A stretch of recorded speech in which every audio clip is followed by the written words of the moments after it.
Hello everyone, good morning. दोस्तों, आज महाशिवरात्रि है, तो महादेव की कृपा आप सभी पर बनी रहे।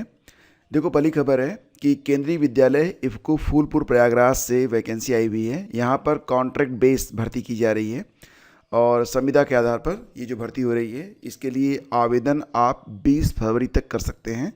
20 फरवरी शाम 5 बजे तक आपको ईमेल करना है। और कह रहे हैं कि ईमेल से आवेदन नहीं किया आपने तो फिर जो इंटरव्यू होना है यहाँ पर 24 फरवरी और 26 फरवरी को, तो उसमें आपको शामिल नहीं किया जाएगा।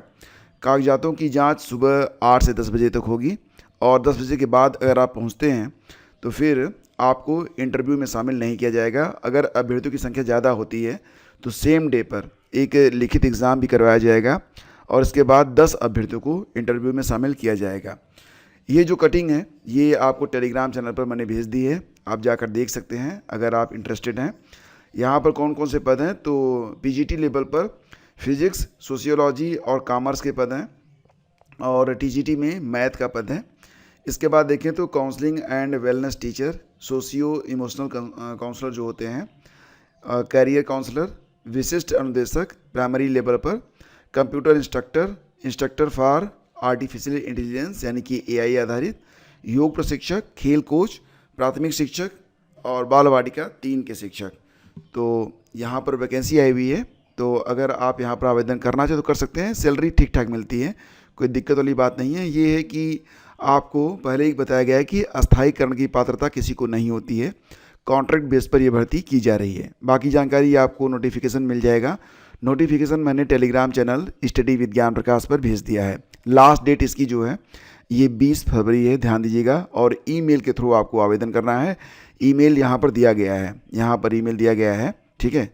तो नोटिफिकेशन में ही ईमेल आपको मिल जाएगा और ऑफिशियल वेबसाइट भी दी गई है www.ifcofulpur.kvs.in पर जाकर आप ये पूरी जानकारी और नोटिफिकेशन ऑनलाइन भी आप चेक कर सकते हैं। दोस्तों, लोअर पीसीएस में एक बहुत ही प्रतिष्ठित भर्ती मानी जाती है, मतलब बहुत ही शानदार पद होता है और इसको कहते हैं अधिशासी अधिकारी, एग्जीक्यूटिव ऑफिसर, ईओ के नाम से इसे जाना जाता है।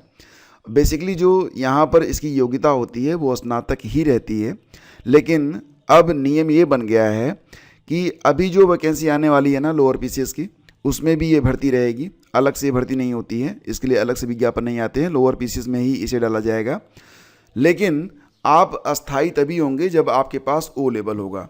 तो अगर आप ओ लेवल किए हुए हैं तो अच्छी बात है, अगर नहीं किए हुए हैं तो आप ओ लेवल तो आप खुद से भी कर सकते हैं। एग्जैक्टली क्या होता है ना कि ये 6 महीने का 4 सेमेस्टर होता है, लेकिन ये आप पर डिपेंड करता है। आप चाहें तो सभी पेपर को 6 महीने में ही क्लियर करके आप ओ लेवल पूरा कर सकते हैं।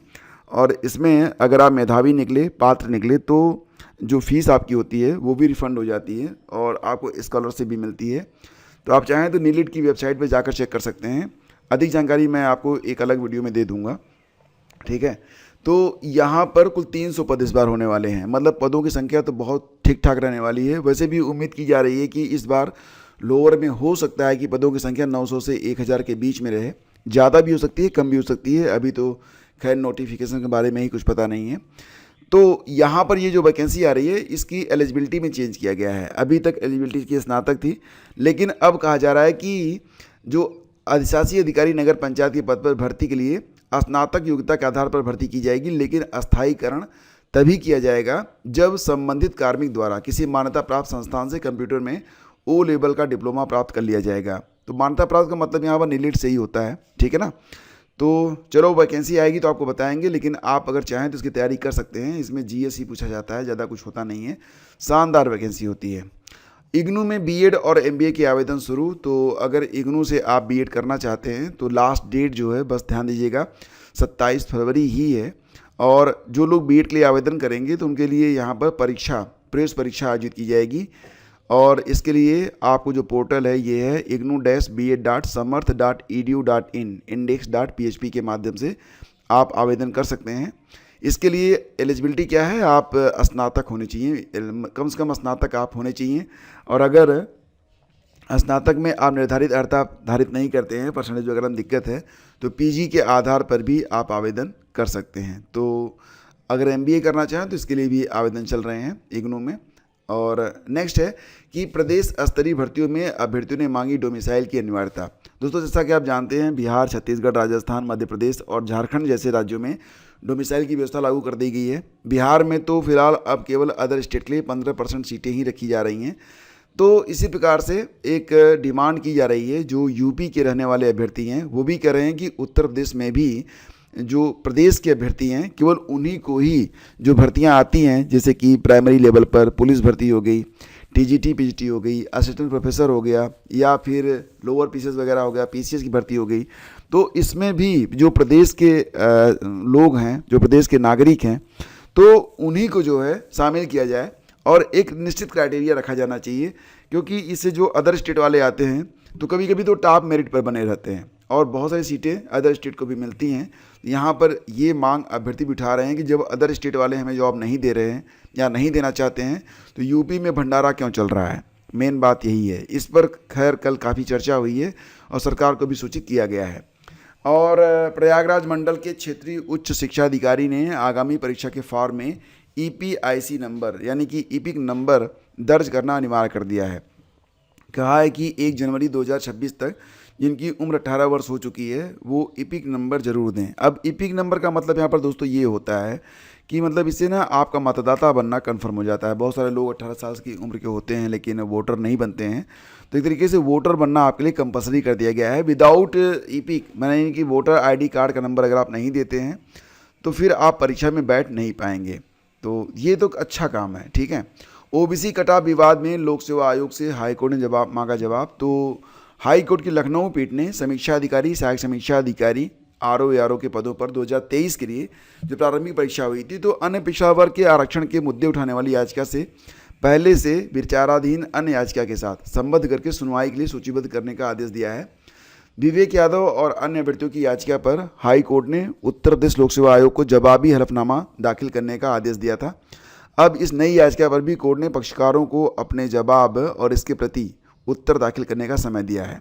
मामला ये था कि न्यायमूर्ति मनीष माथुर की एकल पीठ ने शुक्रवार को यह आदेश विजय कुमार सोनी व 23 अन्य अभ्यर्थियों की याचिका पर दिया। तो याचियों के अधिवक्ता कृष्ण कन्हैया पाल ने कहा कि प्रारंभिक परीक्षा परिणाम में OBC अभ्यर्थियों का कट ऑफ सामान्य वर्ग के अभ्यर्थियों से अधिक होने के बावजूद ऐसे OBC अभ्यर्थियों को प्री परीक्षा में फेल कर दिया गया। तो अधिवक्ता ने आरोप लगाया कि इस तरह आयोग ने प्री परीक्षा में OBC आरक्षण में कथित अनियमितता करके OBC सीटों को सामान्य वर्ग में समायोजित किया, जो कानून की मंशा के खिलाफ था। इसके खिलाफ अभ्यर्थियों ने याचिका दाखिल कर प्री परीक्षा परिणाम की मेरिट सूची का पुनर्निर्धारण करके मुख्य परीक्षा फिर से कराए जाने का आग्रह किया है। अब देखते हैं आगे क्या होता है। और ऑनलाइन 16 से 27 मार्च तक, जैसा कि आप जानते हैं कि रेलवे भर्ती बोर्ड के द्वारा जो नॉन टेक्निकल पॉपुलर कैटेगरी होती है NTPC ग्रेजुएट लेवल, तो परीक्षा की तिथि घोषित हो चुकी है 16 से 27 मार्च और 90 मिनट में 100 प्रश्नों का उत्तर आपको देना पड़ेगा। और 16 से 27 मार्च तक होने वाली जो परीक्षा है तो इसमें कुल 100 वस्तुनिष्ठ प्रश्न होंगे, 90 मिनट का समय मिलेगा। कह रहे हैं कि जो परीक्षा शहर और तारीख की जानकारी परीक्षा से 10 दिन पहले आधिकारिक वेबसाइट पर जारी की जाएगी, यानी कि सिटी इंटीमेशन लिंक 6 मार्च 2026 तक एक्टिव हो सकता है। कॉल लेटर या एडमिट कार्ड परीक्षा तिथि से 4 दिन पहले यानी कि 12 मार्च तक डाउनलोड के लिए उपलब्ध रहेगा। और गोरखपुर में दोस्तों बन रहा है प्रदेश का पहला वानिकी और उद्यान विज्ञान विश्वविद्यालय, जिसके लिए योगी आदित्यनाथ ने कहा है कि नौकरी की गारंटी होगी वानिकी विश्वविद्यालय की डिग्री। तो फिलहाल अभी ये विश्वविद्यालय बनने जा रहा है, कैंपियरगंज में बनेगा प्रदेश का पहला वानिकी और उद्यान विज्ञान विश्वविद्यालय। यहाँ युवाओं को जो डिप्लोमा और डिग्री मिलेगी वह देश दुनिया में नौकरी की गारंटी होगी, ऐसा मुख्यमंत्री का कहना है। तो दोस्तों ये थी आज की पूरी अपडेट। थैंक यू हमसे जुड़ने के लिए। वीडियो अगर आपको पसंद आता है तो लाइक और शेयर जरूर किया करें और टेलीग्राम चैनल और व्हाट्सएप चैनल दोनों से आप जरूर जुड़ें। दोनों का लिंक आपको पहले कमेंट में मिल जाएगा। धन्यवाद आप सभी का। Have a great day. जय हिंद। महादेव आप सभी का कल्याण करें।